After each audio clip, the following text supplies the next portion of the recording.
Republicans, number one, are in charge of the House, the Senate, and the presidency. So what can we expect in the form of a classic Will Cain Show accountability bowl? What will the House Oversight Committee look back on the last 4 years, the Justice Department, the Bidens, and hold accountable with Congressman James Comer? 2, Kevin O'Leary looks like on the verge, possibly, of buying Tik Tok. Shark Tank star and Canadian on the Trump doctrine. 3, here we go, starting tonight and culminating tomorrow night. The College Football Playoff. Hook 'em horns.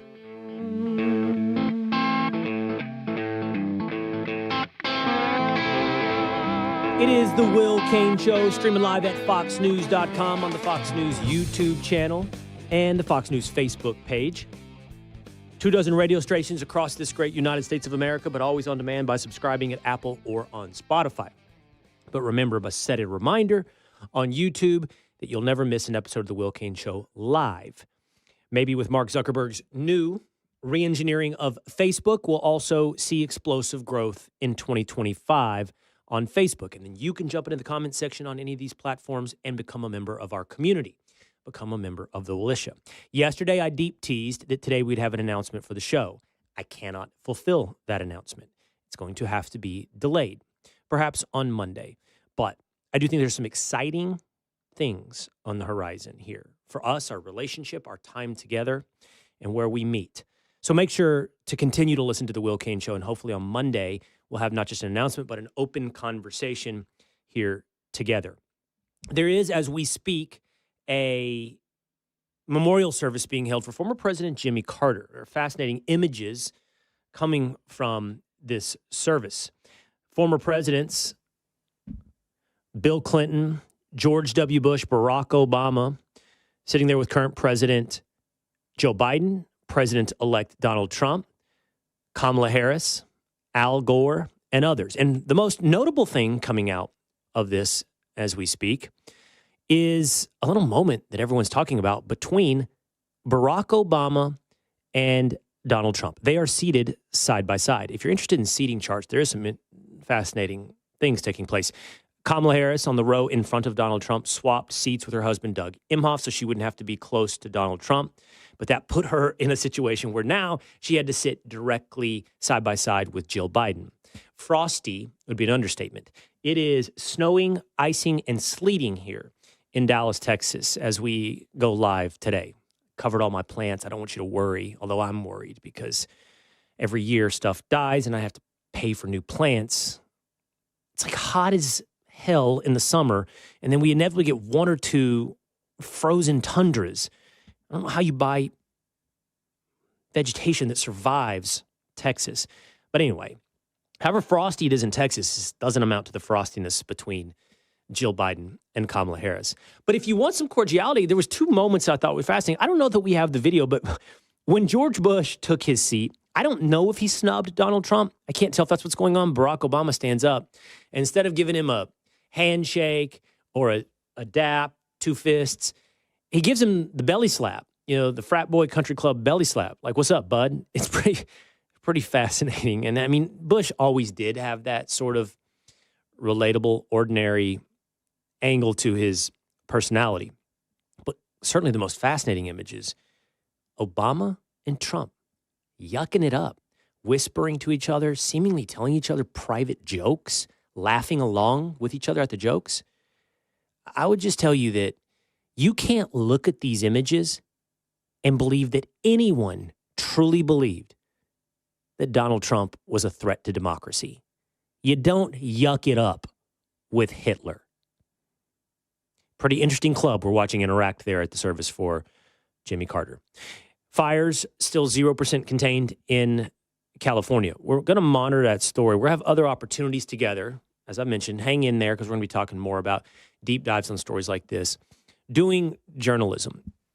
In my view, journalism is not simply repeating facts. It is searching for facts.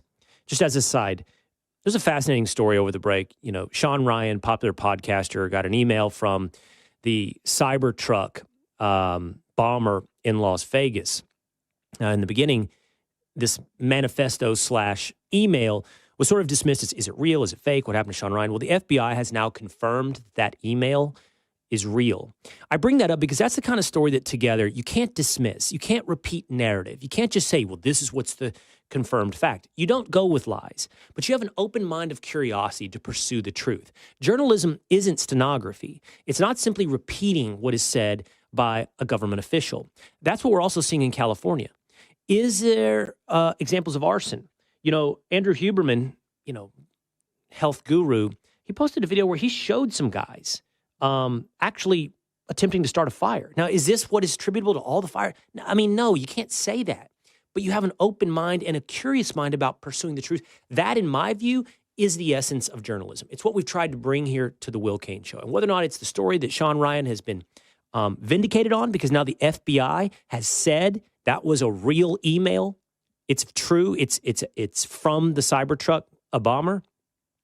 Or it's these California fires where we need to look for accountability, DEI, water, incompetency, merit base, where water reservoirs are or not. I don't think we reach for blame because it's the easiest thing to do, but we go with an open mind of curiosity to finding the truth. That's the relationship I look forward to expanding with you here on The Will Cain Show. But let's do so as we look forward into the next 4 years, okay? Can we expect an accountability bowl? Story number 1. I have, throughout my career at ESPN and then Fox, kind of liked the term accountability bowl, like a college football Cotton Bowl or Peach Bowl or Orange Bowl. It's a little bit of an accountability. And I also like the subject to mostly be me. Let's subject me to an accountability bowl. How will I be held accountable for my mistakes or my opinions that I got wrong? Well, over the last 4 years, Congressman James Comer, the chairman of the House Oversight Committee, has attempted to hold accountable the Biden administration, notably Joe Biden, for at a minimum conflicts of interest, at worst much more, on his relationships, his financial relationships, his family's financial relationships with adversarial governments to the United States of America, China, Russia, Ukraine. Now, Republicans control the House, Senate, and the presidency. So what can we expect in the form of accountability? Let's bring in Congressman James Comer now. He is the chairman of the House Oversight Committee. He's also the author of a book, by the way, All the President's Money, Investigating the Secret Foreign Schemes That Made the Biden Family Rich. Congressman, thanks so much for being with us here on the Will Cain Show. Thanks for having me. What should we expect, Congressman? One of the things, I know this because I'm on the other side of the camera from you and we do news. And one of the things you learn, and it's difficult because it doesn't make it right, but it just sometimes is. People don't like to look backwards. They like to look forwards, Yeah. So like even on COVID, where we need a lot of accountability, the truth is a lot of people don't like talking about COVID. They want to move on. Mm-hmm. So what do we do when we look backwards to what's happened over the last 4 years? And I don't think it's just about the Bidens. I think it's about the DOJ, the way it was weaponized politically, and many other things. How do we look backwards and expect some accountability? Well, I know a lot of people will say, oh, we don't need to worry about the Bidens anymore. Joe Biden will never be in politics again, and Hunter will end up in prison for something else on down the road. But we need to hold the deep state accountable, because it's not going to change. We have government bureaucracies in our intelligence community and the Department of Justice that started out when they would say that the Steele dossier was legitimate and that they were on all these witch hunts to try to destroy Donald Trump, to discredit Donald Trump. It carried forward when the laptop was discovered and made public, and the intelligence community lied and said this was Russian disinformation when they knew it wasn't, to where all the obstructions and all the evidence that we found where they covered up for Joe Biden throughout his career and censored conservatives, and the list goes on and on and on.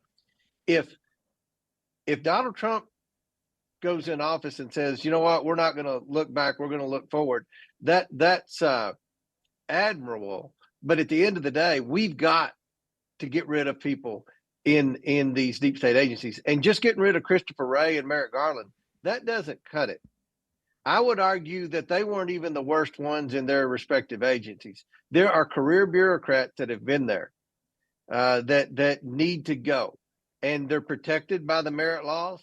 But Trump needs to send a message. And Kash Patel, I'm going to be meeting with him next week. We've got to hold these agencies accountable. I want to hold the Bidens accountable. We did the investigation. We've got the bank records. We did the depositions. People think that I should have gone in with handcuffs and arrested Merrick Garland or Hunter Biden or whomever. That's not the way it works. As you know, we do the investigations and we turn it over to the Department of Justice or we turn it over to the FBI. But what we had to deal with was a corrupt Department of Justice and a corrupt FBI. And you know, the investigation that proved the Bidens were crooks and that proved that Joe Biden lied to the American people countless times about his knowledge, involvement, participation, all of that's for nothing if these deep state actors that knew about it and covered up and tried to ruin people, whether it was Rudy Giuliani or anyone else, these witnesses that they put in jail for coming forward, it's all for nothing if we don't hold the deep state accountable. So I hope and pray that when Donald Trump takes office and Pam Bondi becomes Attorney General, that they hold some of these people accountable. And Jim Jordan and I want to work with them. Well, and the left will not dismiss it. They'll scream from the top of their lungs. This is like going after your political enemies, which is exactly what we saw over the last 4 years from the Department of Justice. Let's go through a couple things really quickly. From you, let's talk about who should be held accountable. You bring up Kash Patel and the FBI. That gives me a great amount of hope that there will at least be change within the FBI, that he can root out a lot of the problems within that agency. You rattled off the FBI. You mentioned the DOJ and said Merrick Garland wouldn't be enough. So if you want to give me individual names, that's great. Mm-hmm. If you want to focus on agencies, that'll be a start. Where do you want to see accountability? Yeah. Well, the name Leslie Wolf would always pop up in every investigation. Anytime someone with the IRS or someone with the Department of Justice or someone with the FBI or someone with the Securities and Exchange Commission was told to stand down on investigating the obvious financial crimes of the Bidens, Leslie Wolf was always a part of that. And she was the former career U.S. attorney in the Department of Justice in Delaware. She resigned a few months ago. That's not enough. She needs to be brought in. You know, a congressional committee is great. We get what we can get, but this is so serious and so severe, and time is of the essence. This needs to be done by Pam Bondi. This needs to be done by Kash Patel. They need to take the lead in this. So you have four agencies, and I'll conclude with this.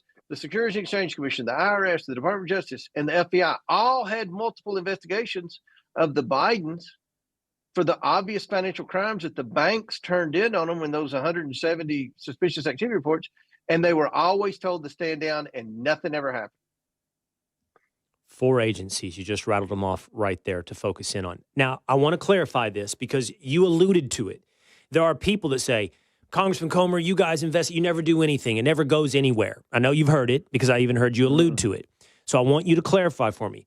The House and the Oversight Committees, your job is essentially to air dirty laundry. You have a little more power than that. You can investigate, you can subpoena, so you can elicit information. But for the quote unquote something to happen now, so we all understand, you have to turn that over to an agency that can actually make something happen, right? And that is the FBI and the DOJ? Right. And used to, if you had a bad DOJ, you had a good FBI. But now what's happened is the FBI is controlled by former Department of Justice lawyers. The agents aren't running the FBI. That's changed with Barack Obama. He started, instead of promoting FBI agents up the ranks, he just transferred political activists from the Department of Justice, liberal left-wing activists. And that's what's running the FBI now. So all we can do is investigate. And we did. We got the information, but I can't arrest anyone. We had to turn it over to the Department of Justice, and we did, but we went transparent. We did interviews. We said, this is what they've done. I think the American people got it, but obviously a lot of people were frustrated. Well, why isn't something done? Why doesn't someone arrest these people?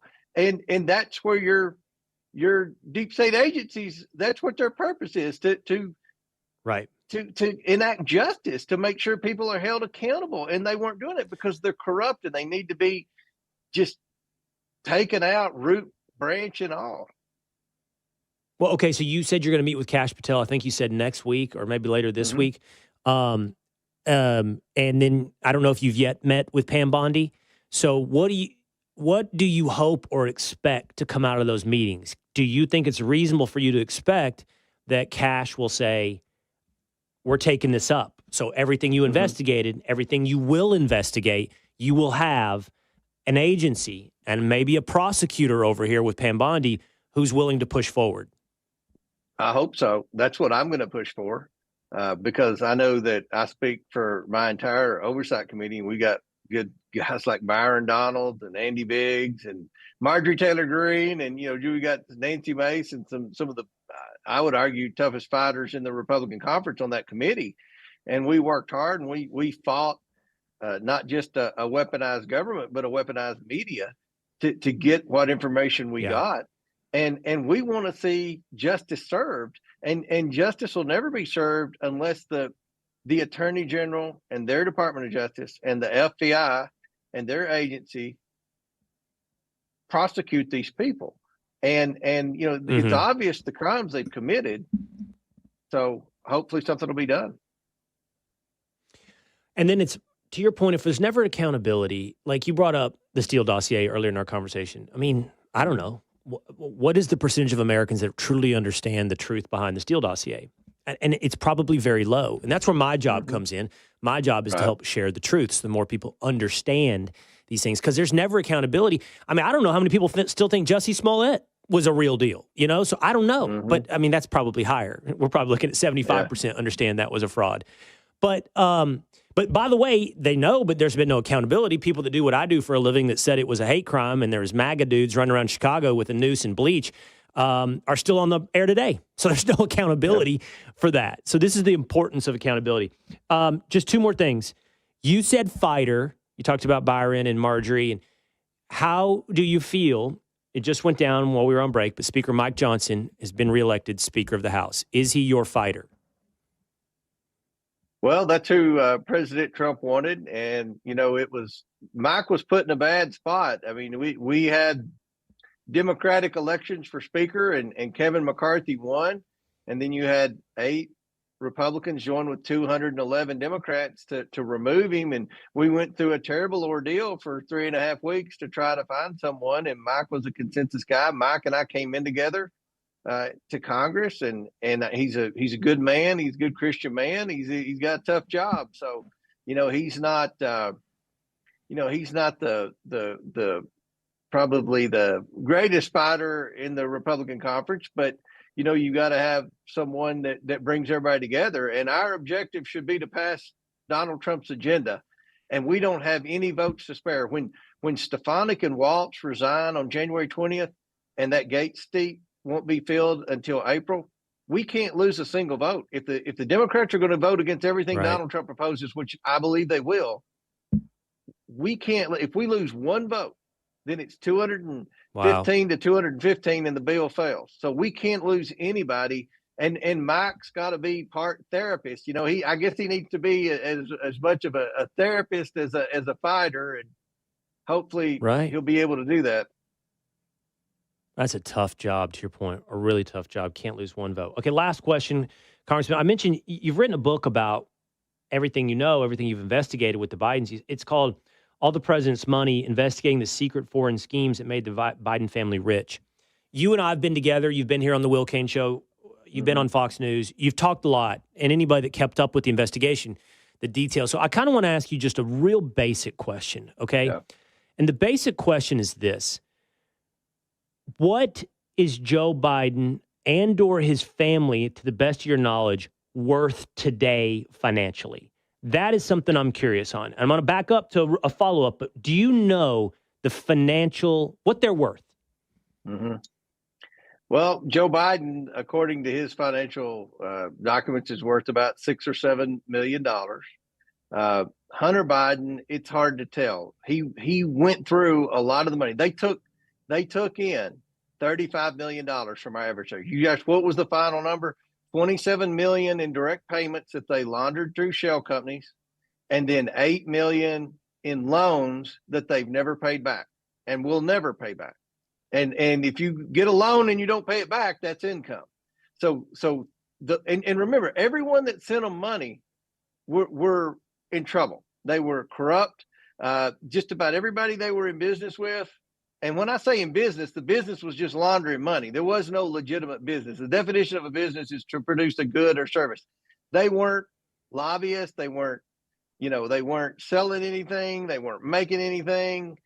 They were just taking money from bad people around the world and then lying about it. That's what their business was: influence peddling, selling the Biden brand. And you mentioned the book. Go ahead. Yeah. Well, I was just going to say, I'm going to let you to get back to the book. It's $35 million split up between various family members, right? And you talked about what Joe is worth. Now, Joe has been a public servant his entire adult life, right? Mm-hmm. He's been a politician his entire adult life, meaning his salary probably, even up through his presidency, up to his presidency, didn't exceed $225,000 type That's of salary. Right. And then I don't know, the president makes like $400. Is that fair? I don't. But the point is, you don't get to $6 or $7 million based off the salary of a politician. No, he got a big book advance, and that was pretty questionable deal there because he didn't sell any book. I mean, he didn't even make the New York Times bestsellers list, but he got this huge advance. But, at the end of the day, he had already had 2 houses before he did that book deal just on his legislative salary, which I can tell you doesn't go very far. And at the, with respect to the book goes into detail. It describes who all the people were. It says all the shell companies, where the money came from, and what the media reported when we would disclose. And you said I talked about it. I did talk about it a lot. I would go on Fox. I would go on Hannity on a 4.5-minute segment. Hannity would talk about 3 minutes, and I would have about 90 seconds to try to explain a very complex financial transaction that involved foreign names that I could never pronounce through a series of shell companies that were hard to pronounce. And the average person, I later learned, didn't even know what a shell company was, an LLC was, or money laundering was, So it was a very difficult thing. And I think people that had any type of finance background understood it, but the average person probably struggled to keep up because these were foreign names, foreign countries, odd LLCs. This was complex by nature to hide the financial crimes they were doing. This was a very sophisticated scheme. And, so far they've gotten away with it. Well, you lay it out in more than 4.5 minutes in All the President's Money, investigating the secret foreign schemes that made the Biden family rich. Everyone can go pick that up and get the full case made. And I'll make you a promise, Congressman, on this program and others, I'll give you the time when it is necessary. And this accountability, hopefully we arrive at these moments of accountability to have it explained in depth here on the Will Cain Show. Congressman James Comer, thank you so much. Thank you so much. Okay. All right. We'll take a break really quickly because when we come back, we've got from Shark Tank, Canadian, perhaps purchaser of Tik Tok, Kevin O'Leary, next on the Will Cain Show.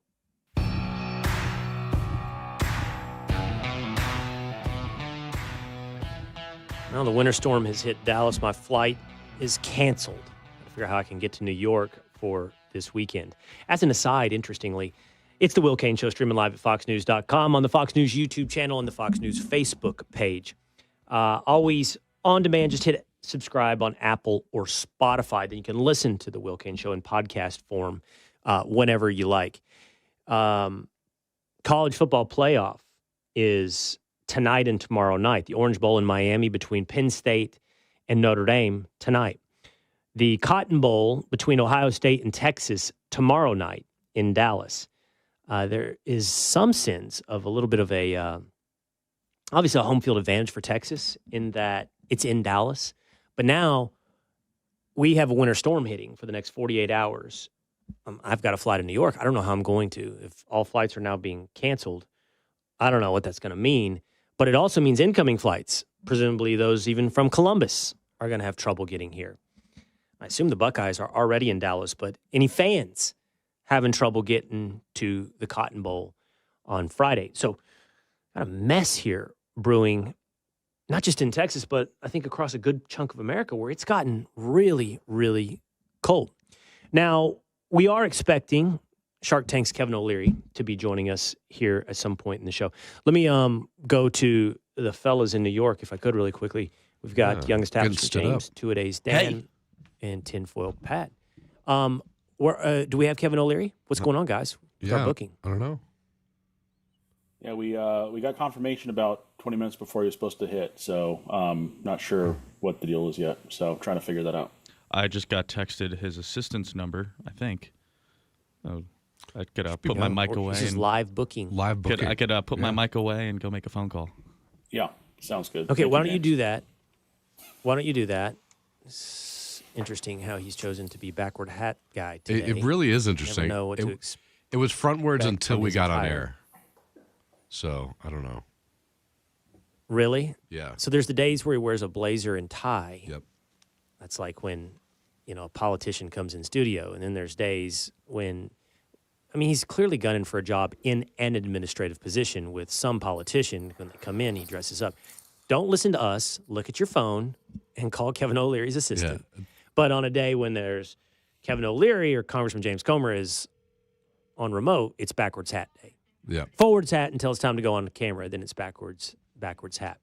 All right. So James should be working on bringing in Kevin O'Leary. I just called. I'm going to call again. She didn't answer. But actually, the 2 days I've worn the backwards hat are days that I've woken up 10 minutes before I got to be in the office. So it's actually more of just like a not doing your hair, running to work sort of deal. So the call to Kevin O'Leary's assistant went straight to voicemail? Apparently. All right. That's what it seems like right now. When you get the call next, the return call or you make the call, hold it up to the microphone. We're going to share this with the audience, a live booking of Kevin O'Leary. Yeah. I don't know. Here on the Will Cain Show. His assistants, I don't know how his assistant's going to feel about that. Think so? Or I'm not worried. All right. Supposed to be here 10 minutes ago. Yep. Here we go. I don't know how contestants on Shark Tank feel intimidated. I do not. So Mr. Canada has been talking about Canada joining the United States. I have questions about cultural assimilation. I have questions about TikTok. Can we book Kevin O'Leary? Can we buy TikTok and keep it out of the hands of the CCP? Hi, and what's it worth if it doesn't have the algorithm? There we go. Hello? Kevin O'Leary's assistant just answered. We'll see Nancy? You don't have to have the call on air, James. Just you can step away from the microphone now and see what's going on. In the meantime, let's do this. We had planned for the third segment two things. We had planned a special announcement here on the Will Cain Show today. That's not happening. That's going to be pushed to next week. Forces beyond my control, but I'm looking forward to it. Really looking forward to it. I'm excited. Talk about this show, our relationship, and it expanding going forward here on the Will Cain Show. But we also plan to talk about the College Football Playoff. So you guys texted me this morning. I have made 3 or 4 television or podcast or digital show appearances today. I was on Don't At Me with Dan Dockich. I did the Will Cain Show with Tommy Smokes. And I suggested that Texas needs to play Arch Manning. Tinfoil Pat, you said one of my worst sports takes of all time. You have 20 seconds, Tinfoil Pat. You've had some terrible sports takes. This is probably the worst one you've ever had. Dual quarterback packages have never worked outside of maybe Tim Tebow because he was just a glorified fullback. Like, you're just running him up the gut. Like, outside of that, you're just throwing off rhythm. You look at, I guess it technically worked for Michigan back with Greasy and Brady. No, but it didn't. It really didn't. Even then, it didn't really work. They just lucked out. That's it. Splitting time. Okay. It's not theoretical. Sark has played Arch. He did it unsuccessfully against Georgia, but he's done it in a few other situations.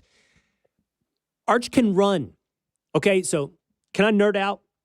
Let's all football nerd out. If you're watching right now, I can't promise you kept. Oh, he can. I can. Did you say that was surprise, Tinfoil? I guess. I'm shocked. He was a Manning. Mannings are. He ran for an 80-yard touchdown. Well, seriously, though, a 60, 70-yard touchdown, he ran. That was against a weak SEC school, though, right? Come on. Oh, here we go. So the point is, let me nerd out for 1 second. Texas runs a lot of what's called an RPO. For anybody watching expecting Kevin O'Leary, don't hold your breath, but that could be coming up here on the Will Cain Show. So a RPO is a run-pass option. The quarterback, when you're watching, will get the snap in the shotgun formation.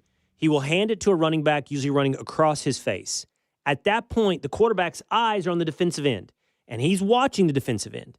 If the defensive end looks like he's chasing the running back across, he'll pull the ball back and either throw or run it himself in the same direction that the defensive end came from, right? We all know what an RPO is.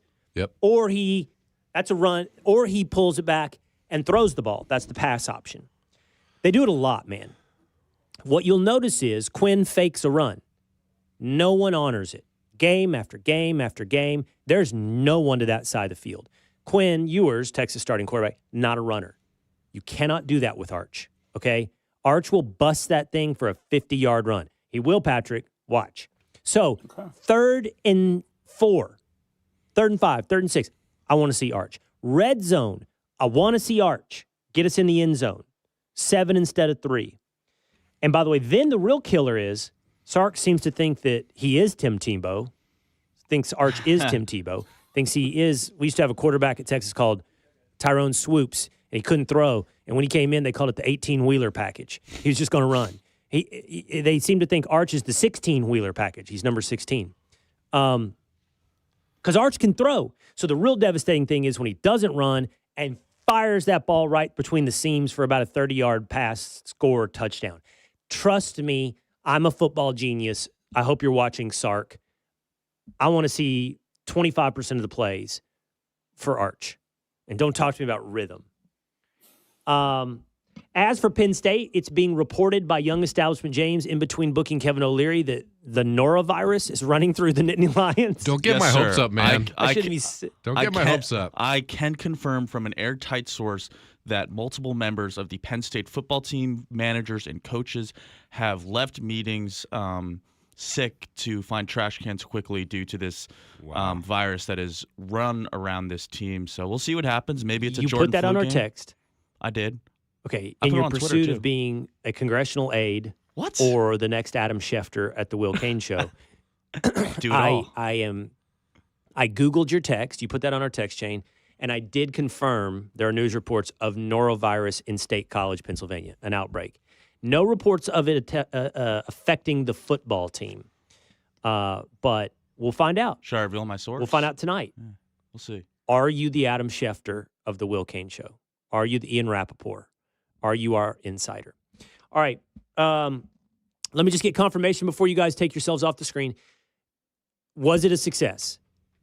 Young Establishment James booked Kevin O'Leary. Did that happen? It's happening right now.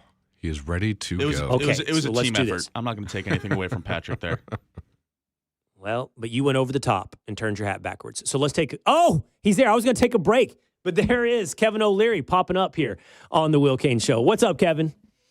Great to be here. Thank you very much. Glad to have you. Of course, of Shark Tank fame, Kevin O'Leary. So what's the deal? The reports are you're buying TikTok. Is that happening? Are you getting close? What's the status here of you and TikTok? Well, if it's going to be sold, I'm going to be buying it. And I'll tell you what we're waiting for. 4 o'clock on Friday, this Friday, Supreme Court hearing is going to occur. I've teamed up with Frank McCourt. The two of us were bidding against each other for a long time, but it made sense to get together for a whole host of reasons. And we put an announcement on Monday for one specific reason. The company has appealed to the Supreme Court. They've lost every case right up to the Supreme Court. So here we are. What they're telling the Supreme Court is, hey, look, we know we're spyware, but we operate in a society of free speech. So even if we're spying on you, screw you. And no one's going to buy us because we're not going to sell the algorithm. So we decided to let the justices know by putting out a press release saying, we have a letter of intent. We've got a syndicate. We have the $20 billion we think we need. And we don't want the algorithm. It's spyware. It's Chinese spyware. You keep the algorithm, keep spying on everybody else and your own people. That's fine. But we don't want that. And that's why you're getting shut down in the first place. So we're going to rewrite it, Americanize it, and make TikTok wonderful again. Okay. I have some questions. What is TikTok worth without the algorithm?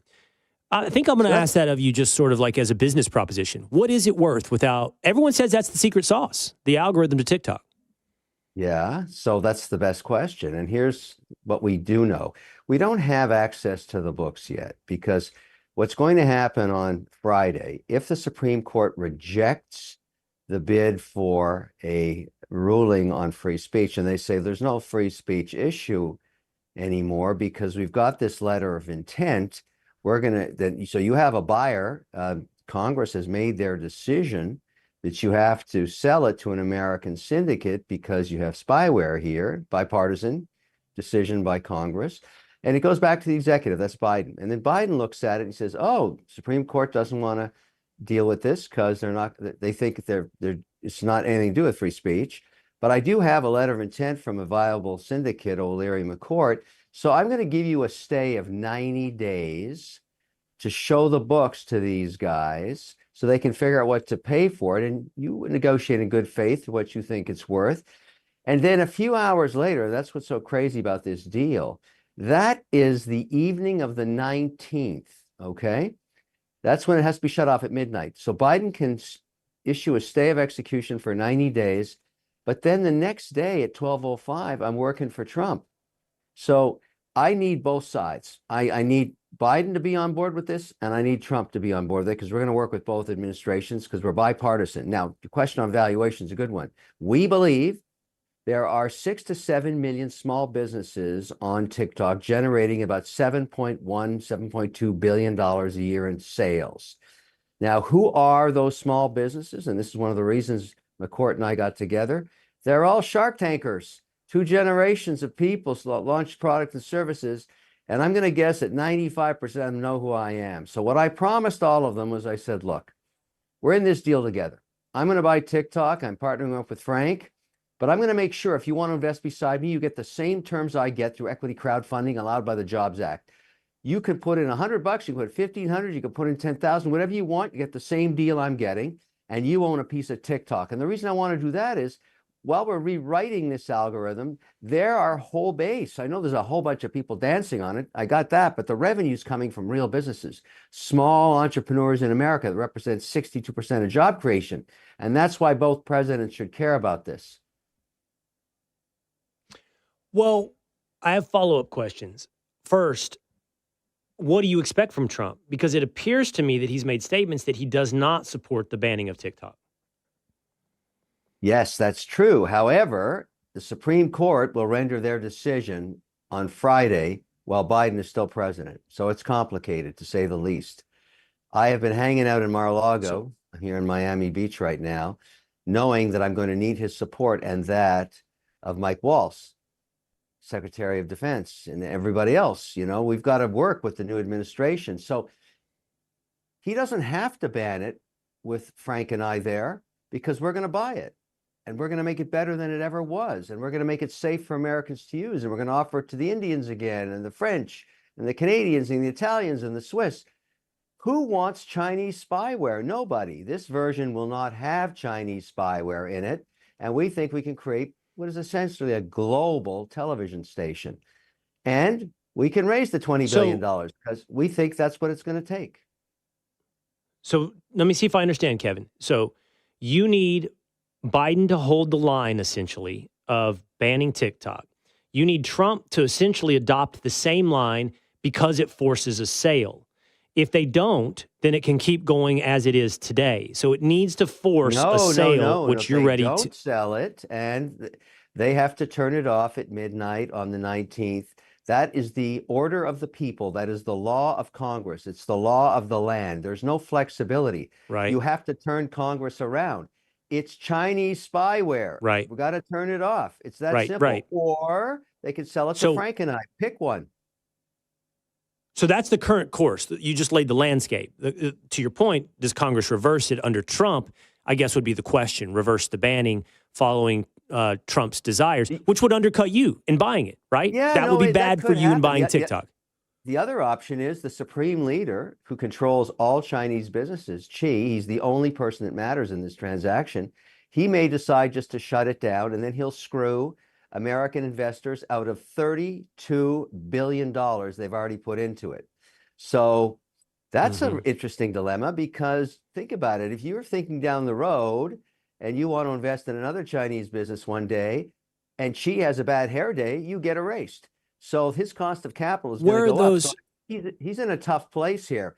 So, I'm not sure President Trump's going to make going to Congress and getting a new vote to stop TikTok being shut down in support of Chinese spyware his number one agenda item first day of his presidency. No, I doubt it. I'm thinking border, maybe, reversing the oil ban. I hear you. Those kind of things. It could be part more. of it could be part of the quote unquote big beautiful bill, but I hear you. It's probably not the top priority. Another curiosity, because I'm going to follow up on this, Kevin. So you brought up, what did you say? $32 billion of American investment tied up in TikTok. Is that what you said? Yep.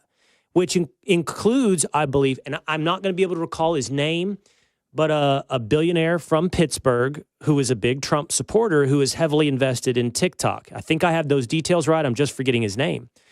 That puts you on opposite sides of the table with him, right? Are you suggesting you can compensate him in a purchase agreement that would satisfy him so much? Because my point is, you are buying it out from under not just the Chinese Communist Party, but a lot of American investors and a lot of American investors who are supporters and friendly with Trump. I'm offering all of those American investors to come into the deal with us, roll their shares into TikTok 2.0, the American TikTok, the clean TikTok, the TikTok with no spyware that's under and operating under the order of Congress. They don't have to lose a dime, nothing. So they come into us. Remember, it's right now, TikTok is part of ByteDance. So there's a lot of other pieces of ByteDance, and everybody that's invested has got ByteDance. We're asking them to sever off TikTok USA. We'll pay whatever we're going to pay for it. And anybody that has stock in ByteDance that put money into it, well, they can decide, do they want to take cash from us, or do they want to join us in a future that we think is much brighter, much bigger, and is going to grow faster than what we've got right now? I mean, how many times are you watching on the news every week somebody saying, oh, look, they're spying on my 13-year-old daughter. Oh, look, they pressed down any reference of negative stuff on China. I mean, come on, already. You know this is going to end one way or another. It's just convoluted. Litigation. This is I mean, I credit you for trying to jump in here because it is convoluted. I don't really know. By the way, the name is Jeff Yass, the I believe Pittsburgh billionaire. Jeff Yass is a large shareholder, and he'll make an economic decision, I believe. He's a very smart man. All right, so last on that economic decision. Let's say I'm Jeff Yass, okay? And today I own whatever percentage of TikTok, and it's rocking and rolling. And the price that I'm paying for my business rocking and rolling is that the American public has been subjected to spyware, to your point.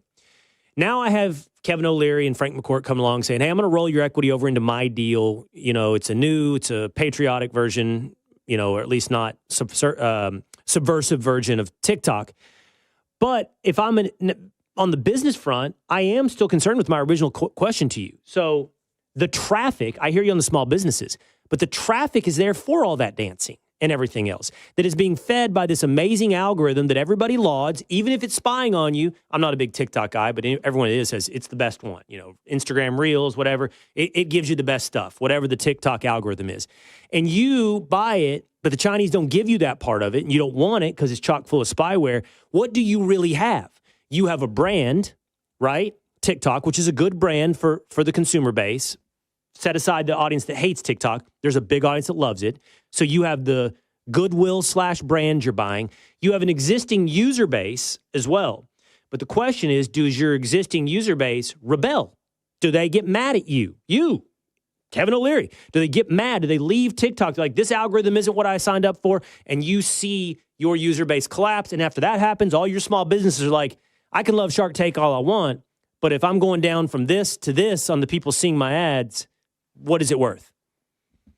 Here's how you avoid that. You make it better. Number one, you rewrite the algorithm so that users control their own data. It's not shared. If they don't want to share it, they don't have to. If they elect to share it, they get paid.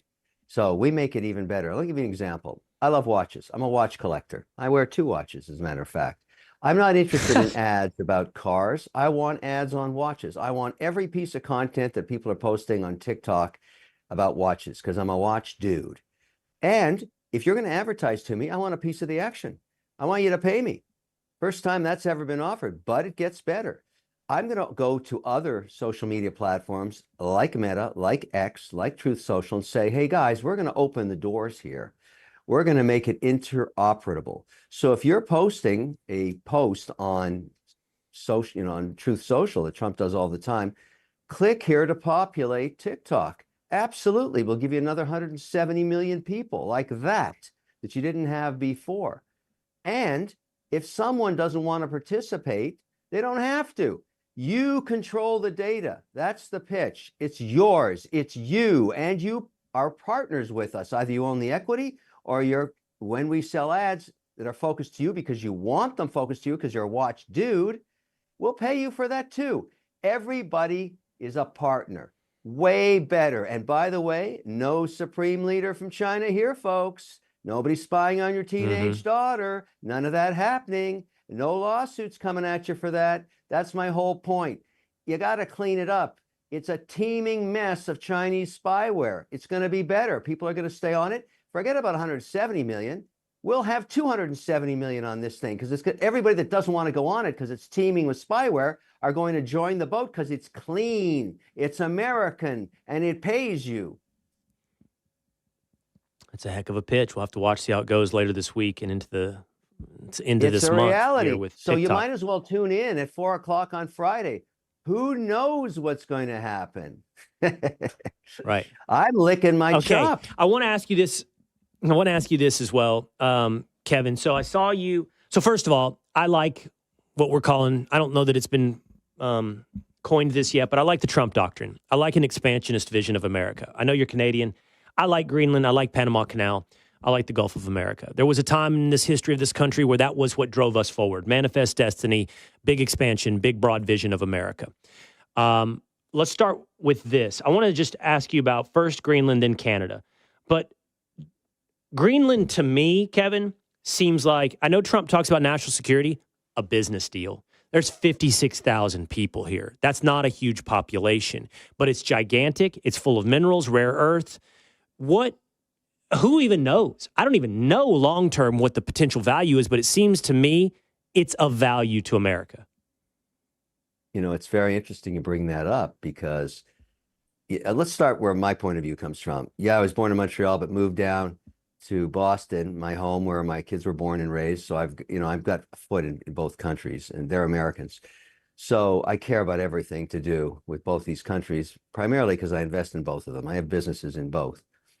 Now, here's the deal. What I find so interesting about people that have been listening to Trump for 12 years, as I have, you would think everybody would chillax a little bit. He's very bombastic. He says outrageous things. But you have to learn with Trump to distinguish between the noise and the signal. Now, when he talks about buying Greenland, it may sound outrageous. I've been to Greenland. I bet you haven't. It's got a little strip of rock around the edge where the ice isn't, and the rest is a mile-high iceberg. That's what it is.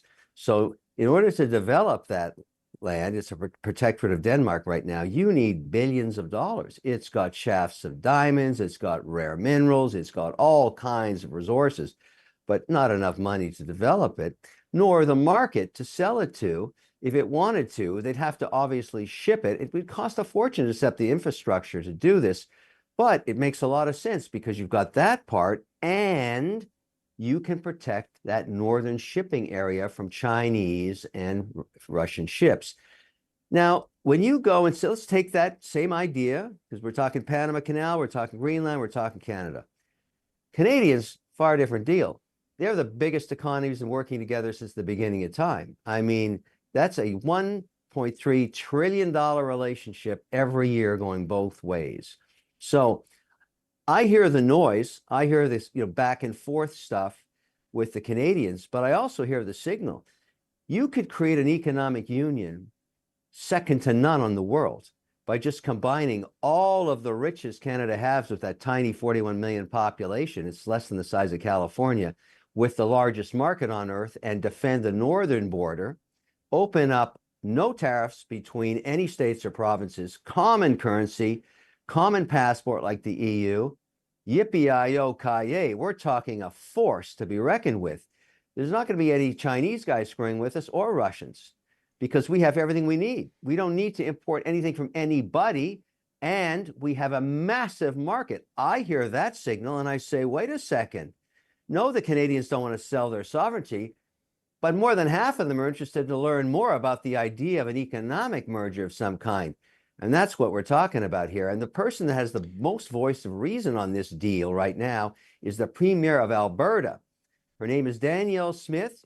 She has more oil and gas in Alberta than the entire United States. So she's the queen bee on that pipeline deal that Trump wants to build. It all starts up there, and then it goes all the way down to Cushing. She's not dumb. You know what she's saying? She's saying, oh, you know, I understand Trump. He's boisterous. He's prolific in what he says. He's bombastic. But we're not dating. We're married. And sometimes married couples, they get into an argument. I understand that. But we're not going anywhere. We're going to be married for a long time. And she's the voice of reason right now while everybody else is spitting out the political rhetoric. I think there's going to be a great deal to be had here eventually. So I really like how you talk about the noise versus the signal. Instinctively, I know that about Trump. Like, you know, one of the most famous sayings that I believe is true is the right takes him seriously, but not literally. The left takes him literally, but not seriously. But I think there's something to what you're saying as well, where there's noise and there's signal. And underneath the noise, there is a real target when it comes to Trump. I thought, you know, I saw you, I don't know what you were on, but I saw you, I don't think it was Fox, talking about Canada. And I think at that time I was like, oh, Governor Trudeau, so forth. And I thought I would debate you or at least be devil's advocate with you on like the idea of Canada and United States working culturally. I appreciate that you're a businessman. I think that's something you should always bring in. I think there's also, and you're an American, you know, like you point out, you've lived in Boston. They're not the same cultures. America and Canada, and I have friends from Canada, and my favorite ones are the ones that have moved here and have lived on both sides and understand the difference in the two cultures, right? There's obvious stuff like fidelity to the concept of free speech. There's deeper stuff like, honestly, and it's not all Canadians, but Americans are bred with a sense of risk tolerance that does not extend itself culturally as broadly in Canada. Like, hey, yeah, you should go for it. You should be loud. You should risk. And I worry. Like, don't bring that culture in unless it can assimilate to our culture. But instead, you went a different direction. You went with this sort of economic free trade zone with me here today. So I'm going to play devil's advocate on a different way. And you'll have the answer, but I remember NAFTA, Kevin. I remember my hometown of Sherman, Texas, losing factory jobs to Mexico. I saw it. It's on the rebound now because, honestly, all these chip manufacturers are headed to my hometown of Sherman, Texas. But I saw the job loss when it came to NAFTA. In something like you're talking about, how do we know that, like, well, we're not just going to see companies flee to Canada? I didn't say anything of Mexico. I'm talking about Canada and the United States. Now, let me tell you. No, I'm using Mexico as a historical example of something that sounded like what you're proposing with Canada. Completely. I'm not talking about merging with Mexico. All right. And I don't think we have to get into that for obvious reasons. There's a huge issue that Trump got his majority mandate around sealing that border with Mexico. That problem, although he's bringing that rhetoric forward, does not actually exist in the Canadian border. There's not a whole lot of people going in both directions illegally. That just isn't true. But for any reason that we need to, we can seal it up. That's not a problem. However, let's get to your first part, this cultural thing. You know, I grew up in Boston. I have a 617 area code. You can't get that on your cell phone. You got to be an old Boston dude to have that. That's a very special area code number. When I see a 617, I know I'm dealing with somebody I'm going to know. It's a small town. You can't tell me that the people in Boston have the same cultural identity as Austin, Texas. I know they don't. They're the daughters of the revolution. That's the whole deal in Boston. They're a completely different cultural vibe than what I have right here in Miami Beach, where I wear flip-flops and shorts. I live on the beach. It's a different vibe. The people in Montreal, they're nothing like the people in Calgary at all. All of these people are different, but that's the beautiful thing. It's a big melting pot that everybody believes in the same thing, democracy and freedom of speech. But combined, it's the most largest, most productive, most successful, fastest growing economy in the world. It's number one, and it will remain number one forever if we get this worked out properly. You're never going to tell a guy from Texas that he was born in Saskatchewan, because he wasn't. But you get to, under the plan of putting an EU passport, you keep your American passport, you keep your birthplace, you keep your high school football team, you keep all that stuff. But you've got the power of a combined economy unrivaled by any other, including the Chinese guys, in case anybody hadn't noticed. We're at economic war with right now. I worry about China more than anything else. I don't care about the French or the Swiss or all that crap. I'm worried about the Chinese. They steal, they cheat, they screw me in business and have for 20 years. I'm an advocate for 400% tariffs. I want to shut those guys down until people don't have jobs and they're screaming in the streets rioting. That's how you're going to get the supreme leader to cut a deal. I got nothing wrong with the Chinese people. I have no problem with them. But that leader, he doesn't give a damn about us. He doesn't care about us, and he doesn't play by the fair rules. He only understands the stick. Let's give him the stick. He wants the stick. Let's give him the stick. And the way to give him the stick is to say, you know what, Supreme Leader, you're not so supreme when you can't feed your people. So you got 1 million people making yoga mats. Well, we're putting a 400% tariff on the yoga mats, so none of those guys will have jobs. There's no one to sell the yoga mats to. We're the largest yoga mat market.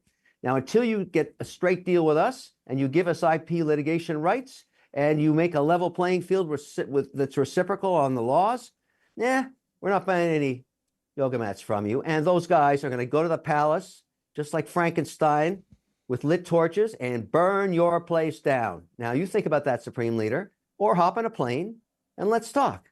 That's what I'm talking about. Yeah, no, I'm with you on China. I like that. I like that muscular position. I really do. I still need to be sold on Canada. The only thing he understands, the Canadians aren't like that. They're saying, hey, listen, we're dancing already. Let's fine tune this relationship. Let's see what we can get out of it. Yeah. It's all about the Trump signal. He's got an idea here. He's got a lot of noise around him, but that's Trump. I mean, 12 years of this shouldn't surprise anybody. I mean, this is ridiculous.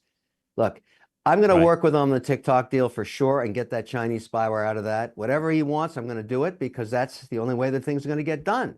And I'm going to work with any member of his administration. Frank and I understand exactly what has to happen. We know. So let's see what happens on Friday. And then if necessary, I'll be in Mar-a-Lago on Saturday. All right, we'll be watching 4 o'clock on Friday, and we'll be talking about it on Saturday on Fox and Friends. Mr. Wonderful from Shark Tank, Kevin O'Leary. Thanks so much for being here on the Will Cain Show, Kevin. Okay, there he goes. We got him. We got him on. Good job, fellas. You did that. Way to go. I think he misunderstood, by the way, my point about Mexico and free trade. He's proposing some kind of EU free trade economic zone between United States of America and Canada. What I was referencing was not the cultural absorption of Mexico. No one's proposing that. But we saw something like that in the beginning with NAFTA, a free trade zone. And I saw jobs flee to Mexico. Why? Cheaper labor. I saw factories shut down in America, move to Mexico. Now, I don't think Mexico and Canada are comparable in this way. It's not going to be much cheaper labor in Canada than it is in the United States. It's not going to be a better regulatory environment in Canada than it is in the United States. But I am concerned about anything that seems to propose that Canada and the United States are on some type of equal playing field where there's something can be mutually beneficial. It's like, explain it to me like I'm for. What's in it for me? Because I think the United States economy is pretty damn strong without needing an economic free trade zone with Canada. I could be wrong, but let me see, because it sounds like a sweet hell of a deal for Canada. And what do I get in exchange? 41 million people that hate the way of life in America? If not hate, are antagonistic to one of our central tenets like free speech. And not all of them are. I know that. There's many of you Canadians watching. But it's about depth of opinion held, breadth of opinion held. And next thing you know, like the EU, the UK's sitting there taking economic orders from frickin' Liechtenstein. Oh, we need to come up with this regulatory environment. I don't want the Canadian point of view, I'm sorry, all humility, affecting American policy. I like the relationship set like this. Hey, Prime Minister Trudeau, welcome down to Mar-a-Lago. You might be able to be governor, because that's an accurate reflection of reality. If there's a better one, I need to be sold. I still need to be sold. And Kevin O'Leary is always welcome here to sell it to me. So maybe you can convince me here on The Will Cain Show. Mike Hulsey on YouTube says, you are the absolute best. Thank you, Mike. Will, glad to join you in a new year. Look forward to following along daily. Thank you so much, Mike. Harley Doc says on YouTube, I'm so glad Will is excited about Texas, but it's only because they are in the Star Conference, the SEC. You're welcome. Roll Tide. Oh, you're doing the whole SEC thing. Now Texas is part of the SEC chant, I guess. Okay. Hopefully we do them proud, the SEC. I'm nervous about Ohio State. Hey, have you ever wondered what happened to legendary Chuck Norris? I recently saw a video he made. It was shocking. I was shocked. He's in his 80s. He's still kicking butt and working out and staying active. What's even more shocking is he's stronger, can work out longer, even has plenty of energy left over for his grandkids. He did this by just making one change. He says he still feels like he's in his 50s. His wife even started doing this one thing too, and she's never felt better. She says she feels 10 years younger, her body looks leaner, and she has energy all day. Chuck made a special video that explains everything, so you make sure you watch it by going to chuckdefense.com/Cain. Or you can click on the link. It's right here below this video. It's going to change the way you think about health. Once again, that's chuckdefense.com/CAIN, or click on the link in the description below this video now. You won't believe how simple it is. Just a reminder, the legendary Chuck Norris is a whopping 84 years old and yet has more energy than me. He's discovered he could create dramatic changes to his health simply by focusing on 3 things that sabotage our body as we age. Watch his method by clicking on the link in the description box below, chuckdefense.com/Cain, CAIN. All right, that is going to do it for me today. You got a Cain on Sports edition of The Will Cain Show. You can only get by going over to Spotify or Apple, hitting subscribe, and it's going to set us up for Texas versus Ohio State on Friday night with Tommy Smokes from Barstool. And then I will see you again on Monday. Same time, same place, 12 o'clock Eastern time. FoxNews.com, Fox News YouTube, Fox News Facebook.